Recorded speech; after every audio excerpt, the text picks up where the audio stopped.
بسم اللہ الرحمن الرحیم۔ یہ وہ خط ہے جو حضرت مولانا کلیم صدیقی صاحب دامت برکاتہم العالیہ جو اس وقت جیل کے اندر موجود ہیں، حضرت نے جیل سے خط لکھا ہے۔ یہ خط حضرت کے گھر والوں کے نام بھی ہے، عزیزوں کے نام بھی ہے، دوستوں کے نام بھی ہے۔ جن صاحب نے مجھے خط بھیجا، میں نے آج ہی اس خط کو دیکھا، میں ان کا شکر گزار ہوں۔ اللہ ان کو جزائے خیر عطا فرمائے۔ حضرت مولانا کلیم صدیقی صاحب دامت برکاتہم العالیہ ان علماء کرام کی سنتوں کے اوپر عمل پیرا ہیں کہ بہت سے علماء کرام تاریخ کے اندر ایسے رہے ہیں کہ جنہوں نے کئی سال جیلوں کی سلاخوں کے اندر گزارے ہیں۔ بعض تو وہ بھی رہے ہیں کہ جن کا انتقال جیل کے اندر ہوا، بلکہ ہمارے زمانے کے اندر بھی بہت سے ممالک کے اندر بہت سے علماء ایسے موجود ہیں کہ جو جیلوں کے اندر ہیں۔ حضرت مولانا کا ایک خط دیکھیے، چونکہ انتہائی مفید ہے تو مناسب معلوم ہوا کہ اس کو میں ریکارڈ کر دوں تاکہ زیادہ سے زیادہ لوگوں تک پہنچے۔ اس کو آپ پڑھیے، اس کو سماعت کیجیے گا اور دیکھیے گا کہ حضرت مولانا کریم صدیقی صاحب دامت برکاتہم العالیہ جیل کے اندر موجود ہیں، لیکن زبان پر کوئی شکایت نہیں ہے، کوئی شکوہ نہیں ہے، بلکہ اللہ رب العزت کا شکر ادا کر رہے ہیں۔ تو ہمیں یہ سبق لینا چاہیے کہ زندگی کے اندر اگر مصائب ہوں، تکالیف ہوں اور زندگی کسی بھی طرح سے گزر رہی ہو، تو بجائے اس کی کہ واویلا کیا جائے، شور و ہنگامہ کیا جائے، تو صبر کا جو دامن ہے وہ اپنے ہاتھ سے نہ چھوٹنے پائے، صبر کا دامن نہیں چھوڑنا چاہیے۔ بہرحال دیکھیں، حضرت لکھتے ہیں خصوصی پیغام از طرف داعی اسلام حضرت مولانا کلیم صدیقی صاحب دامت برکاتہم العالیہ 28 شعبان المعظم 1446 ہجری، یہ 28 شعبان کا ہے، 2 دن پہلے کا۔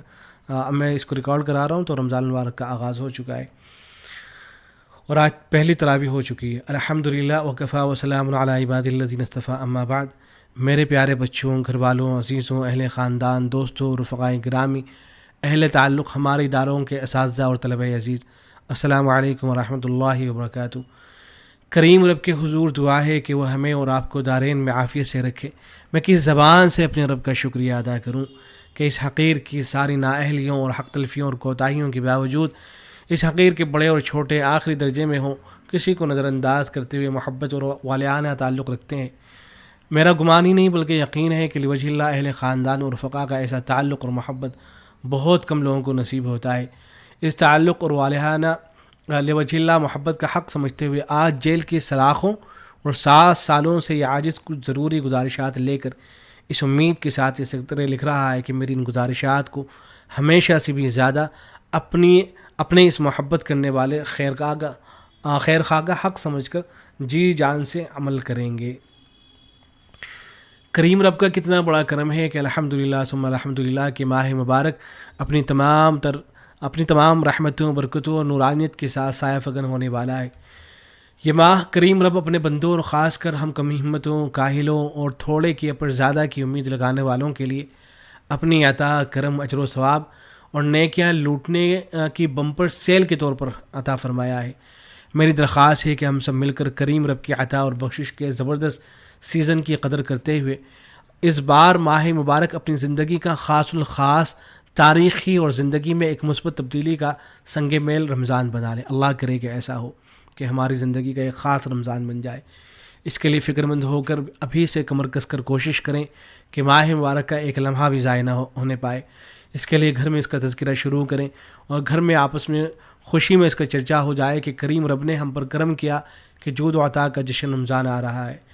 اس کے لیے ہو سکے تو آج ہی 2 رکعت صلاۃ التوبہ اور صلاۃ الشکر پڑھ کر سچے دل سے توبہ کریں کہ کریم رب ہم تو گناہوں میں لت پت گندے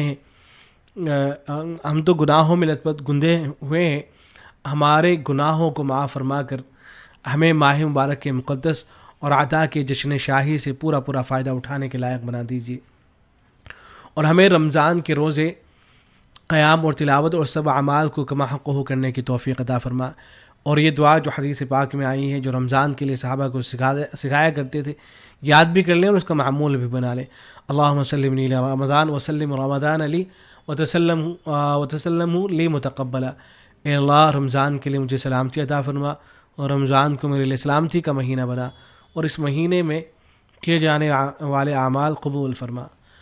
ہمارا ایک بڑا مرض جس کی وجہ سے ہماری نیکیاں اور عبادات بے روح ہیں، بے نیتی ہے۔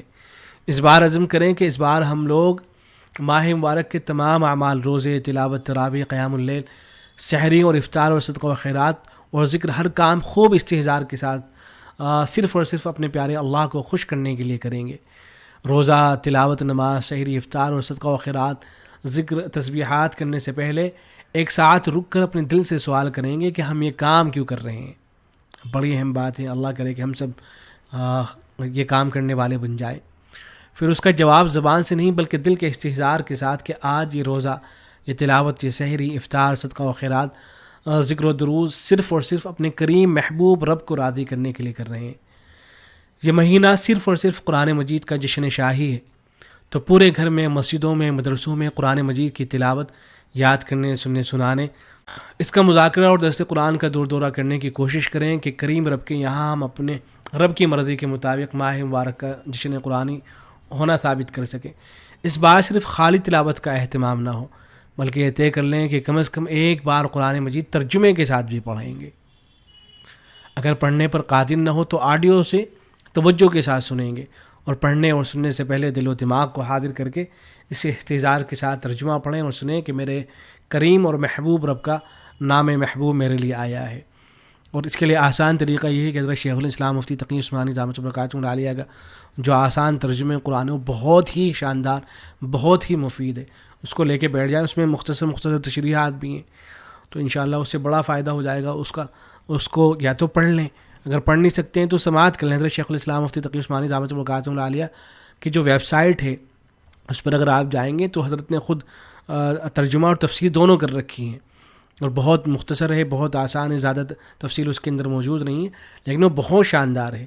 تو یا تو پڑھ لیں، پڑھنے کا موقع نہیں ہے تو بآسانی آپ اس کو سماعت کر لیں۔ حضرت شیخ الاسلام مفتی تقی عثمانی دامت برکاتہ العالیہ کا ترجمہ قرآن، تفسیر اور ایسی ان کی جو آڈیو ہے اس کو ضرور سماعت کر لیا جائے۔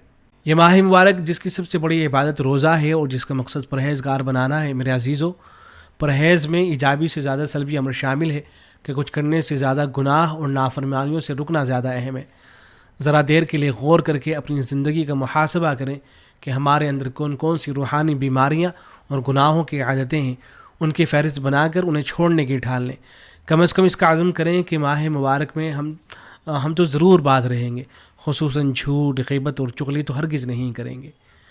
ہر طرح کے حرام سے بچنے کی کوشش کریں، خصوصاً اگر خدا نخواستہ مال مشتبہ یا حرام ہو تو کسی سے قرض لے کر اس بار آخری درجے میں احتیاط کریں گے۔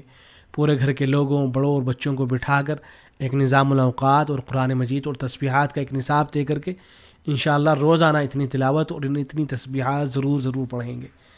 اس کے علاوہ کوشش کریں اور موقع تلاش کریں کہ ہم روزے داروں کے روزے کے افطار کا موقع مل جائے، اس خیال کے ساتھ کہ ہمارا روزہ تو اس لائق نہیں کہ وہ قبول ہو جائے، روزہ افطار کے واسطے سے مقبول روزے کا ثواب مل جائے گا۔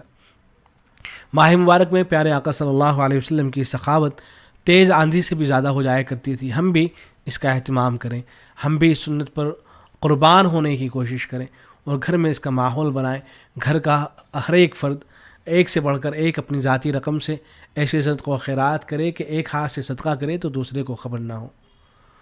تہجد میں طویل دعا کا اہتمام ہو کہ دنیا کے لوگوں کی ہدایت اور امت محمدیہ کو دعوت پر کھڑا ہونے اور عالم اسلام کے مسائل کے لیے اور اپنے خاندان اور فردن افراد کی دین و دنیا کی عافیت اور خیر کی دعا کا اہتمام کریں۔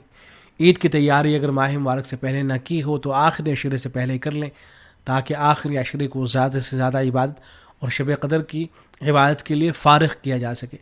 جو سب سے زیادہ اہم ہے کہ کچھ دیر بیٹھ کر خصوصی طور پر اور یوں دن رات کریم رب کی ریت کے دروں اور بارش کے قطروں سے زیادہ برسنے والے انعامات اور احسانات کو یاد کر کے شکر کا اہتمام کریں۔ پریشانیاں اور مشکلیں جو انعامات کے مقابلے میں نہ کے برابر ہیں، دراصل وہ تو خاص عطا ہیں اور ہمیں کم وقت میں زیادہ نوازنے کے لیے ہیں۔ ان کی شکایت کرنے کے بجائے ان میں اپنے لیے خیر تلاش کریں۔ ماہ مبارک میں اپنے رب سے ساری زندگی کے مسائل بھی حل کروا لیں اور ساری ضرورتیں اور دعائیں منوا لیں۔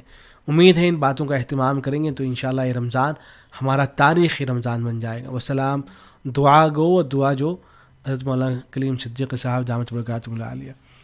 تو حضرت تو جیل کے اندر ہیں لیکن ہم تو آزاد ہیں، آسانی کے ساتھ تمام اعمال کر سکتے ہیں. تو اللہ کرے کہ جیسا حضرت نے فرمایا کہ ہمارا یہ رمضان تاریخ رمضان ہو جائے اور ان تمام باتوں پر ہم عمل کرنے کی کوشش کریں. حضرت کے لیے دعا فرماتے رہیں کہ حضرت مولانا کی جلد از جلد رہائی ہو اور وہ تمام لوگ جو ظالم ہیں اللہ تبارک و تعالی ظالموں کا خاتمہ فرمائے. السلام علیکم ورحمۃ اللہ.